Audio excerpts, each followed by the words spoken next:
بالهادي النبي محمد الله هب لي شفاعته بيوم جزائي. أعوذ بالله من الشيطان الرجيم. بسم الله الرحمن الرحيم. الحمد لله رب العالمين بارئ الخلائق أجمعين باعث الأنبياء والمرسلين، ثم الصلاة والسلام على أشرف الأنبياء وخاتم النبيين سيدنا ونبينا وحبيبنا وقائد مسيرتنا العبد المؤيد والرسول المسدد المصطفى الأمجد أبي القاسم مصطفى محمد صلى الله عليه وعلى آله الطيبين الطاهرين المعصومين المكرمين الغرر الميامين الذين أذهب الله عنهم الرجس وطهرهم تطهيرا. لا سيما سيدي ومولاي بقية الله في الأراضين، روحي وأرواح العالمين له الفداء، واللعنة على أعدائهم أجمعين إلى قيام يوم الدين. قال الله تعالى في محكم كتابه الكريم: وقوله الحق وهو أصدق الصادقين. بسم الله الرحمن الرحيم. قالت: يا أيها الملأ إني ألقي إلي كتاب كريم إنه من سليمان وإنه بسم الله الرحمن الرحيم. صدق الله العلي العظيم. In the name of Allah, the gracious, the most merciful. May the peace and the blessings of the Almighty Allah be with and amongst all the prophets and messengers, including the last and the beloved Muhammad and his honorable and dignified and purified progeny.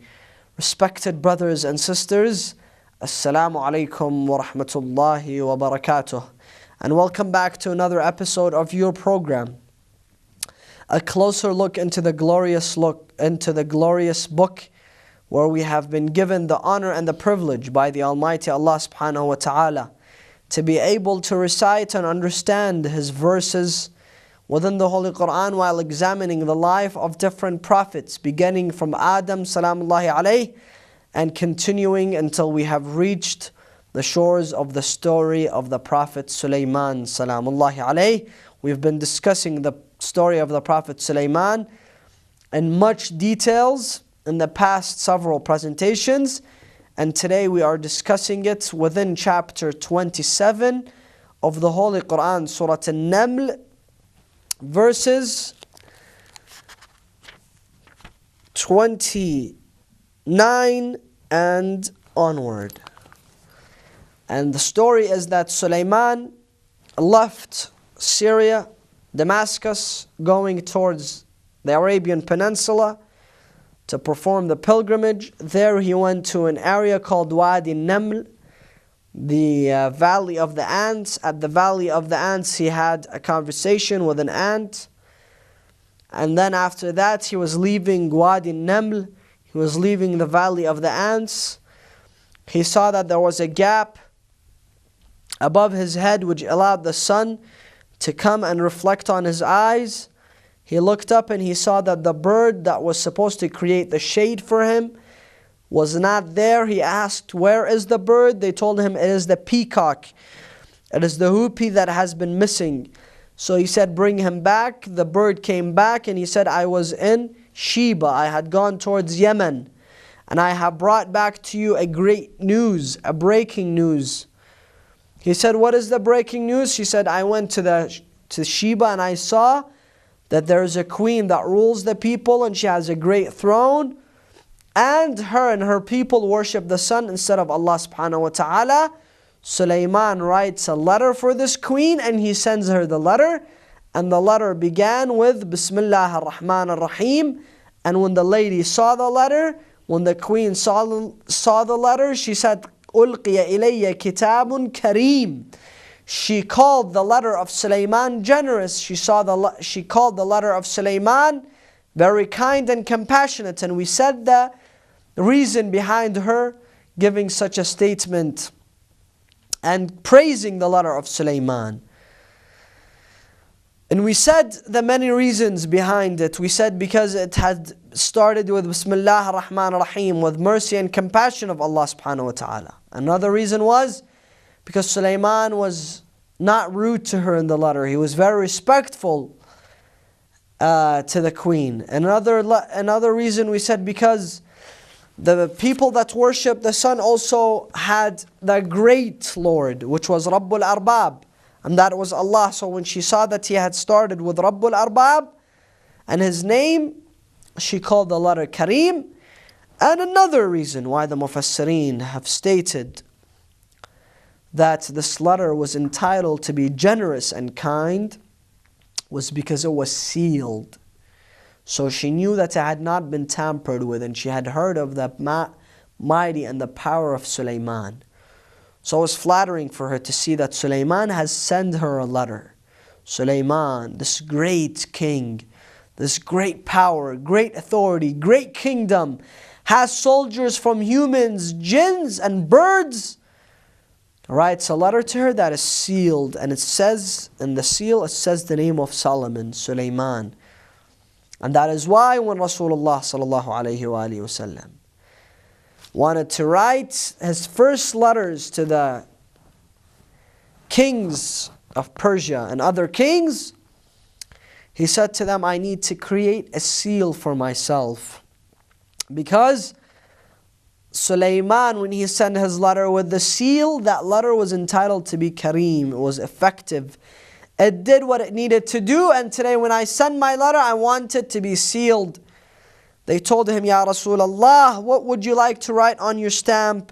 What would you like to write on your seal? He said, write on my seal, La ilaha illallah, Muhammad Rasulullah. There is no God beside Allah, and Muhammad is his last messenger. And he used to seal it, and he used to stamp every letter he had with that seal. And today that seal is also seen in museums around the world, the seal of Rasulullah sallallahu alayhi wa alihi wasallam. And this is something that is very important, and that is something that needs to be examined. إِنَّهُ مِن Sulaiman. It is from Solomon. وَأَنَّهُ بِسْمِ اللَّهِ الرَّحْمَنِ الرَّحِيمِ. And it reads Bismillah ar-Rahman ar-Rahim, in the name of Allah, the gracious, the most compassionate. Why did Sulaiman begin his statement with Bismillah ar-Rahman ar-Rahim?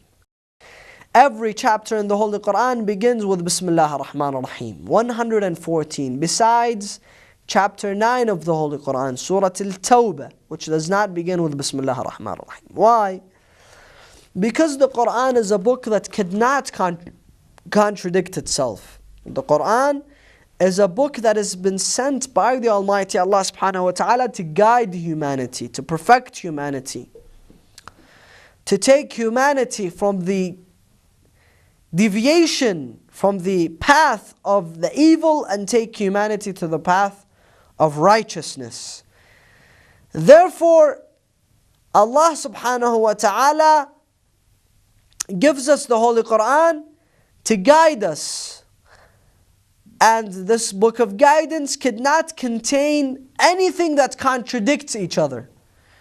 Allah subhanahu wa ta'ala writes a letter to Surah At-Tawbah, which was a threatening statement to the enemies of Allah, which was a powerful statement challenging the enemies of Allah subhanahu wa ta'ala.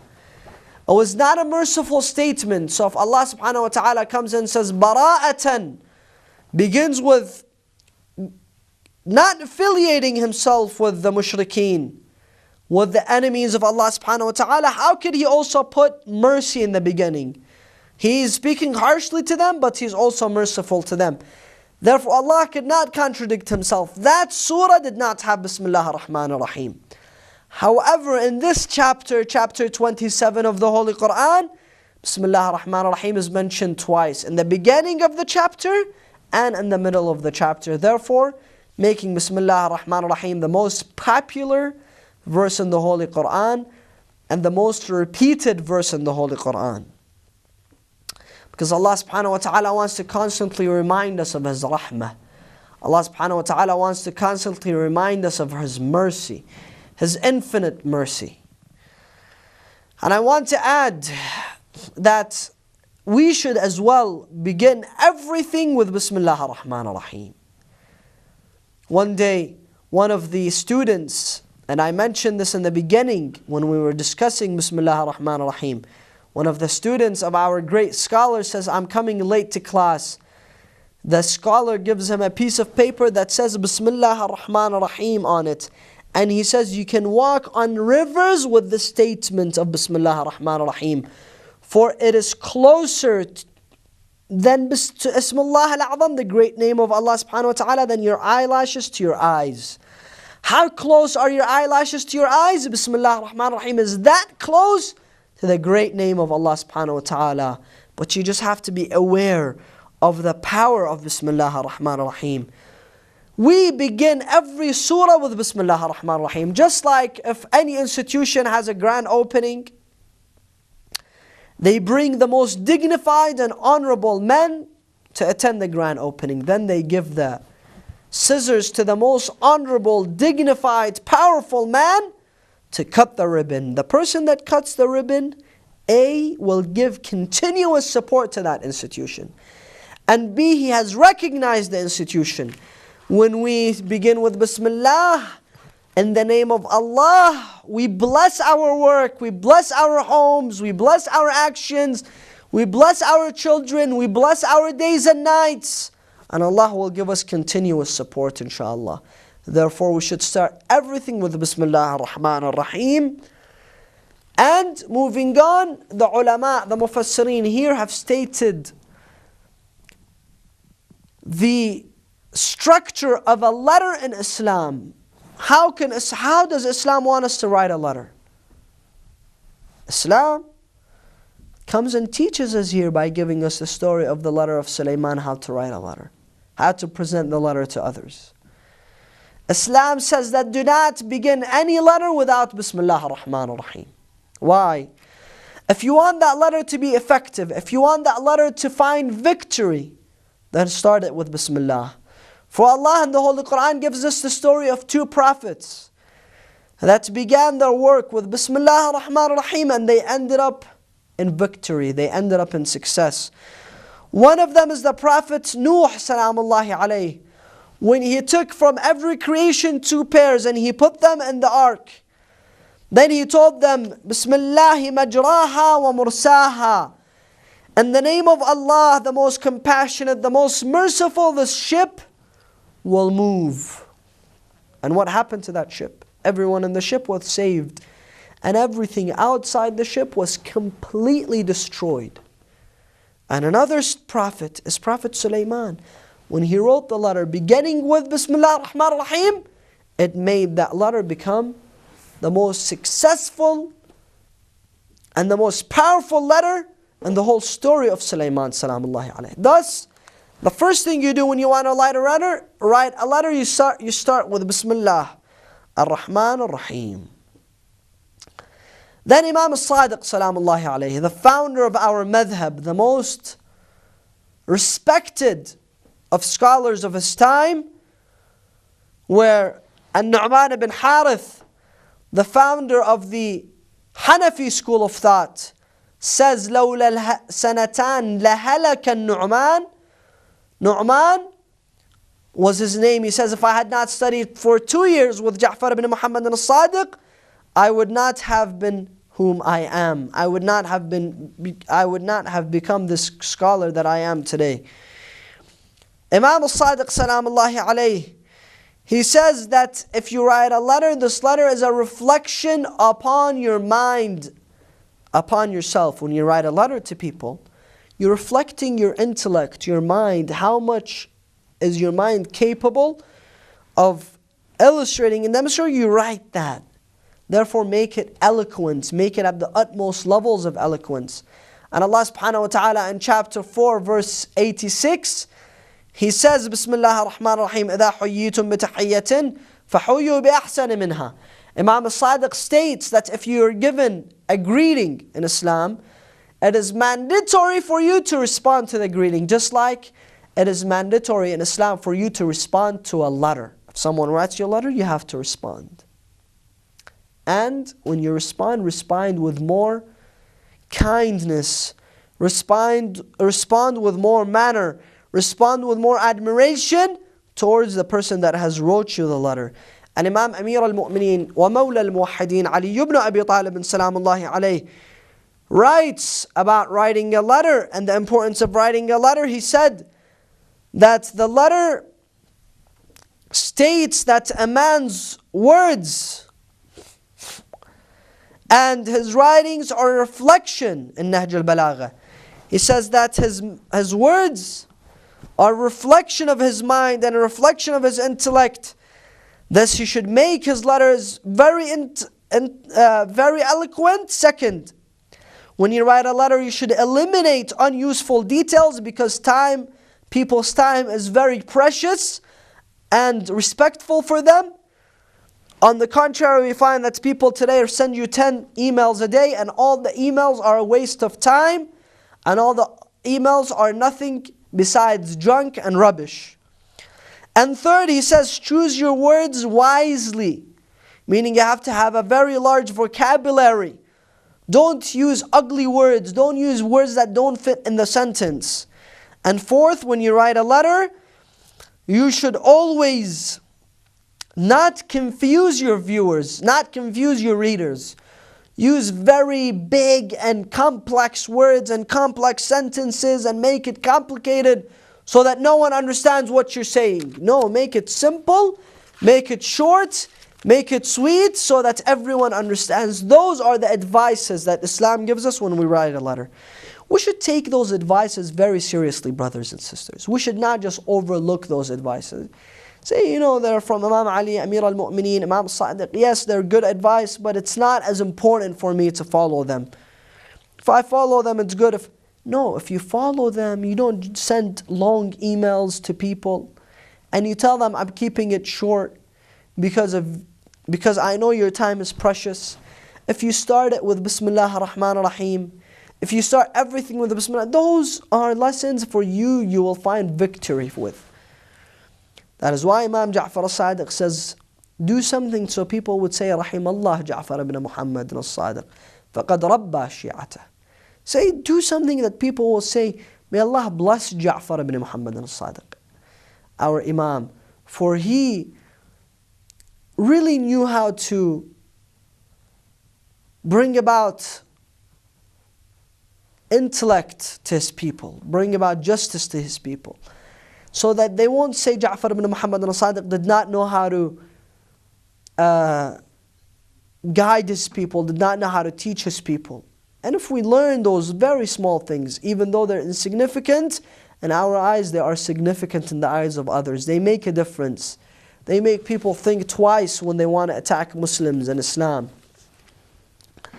Inshallah, in the next episode, we will be examining the next verses that Allah subhanahu wa ta'ala gives us, the details of the letter of the story of Sulaiman and the Queen of Sheba. And la ta'lu alayya wa atuni muslimin. Do not put yourself above me and come to me as Muslims, not as worshippers of the fire. Inshallah, this story will be given a lot more attention in the next episode. And until next time where we meet, I leave you under the protection of Allah and under the protection of the Holy Qur'an. Wa akhiru da'wana an alhamdulillahi rabbil alameen. Wassalatu wassalamu ala Muhammadin wa ala alihi at-tayyibin at-tahirin. Wassalamu alaykum wa rahmatullahi wa barakatuh. ربي بالهادي النبي محمد الله هب لي شفاعة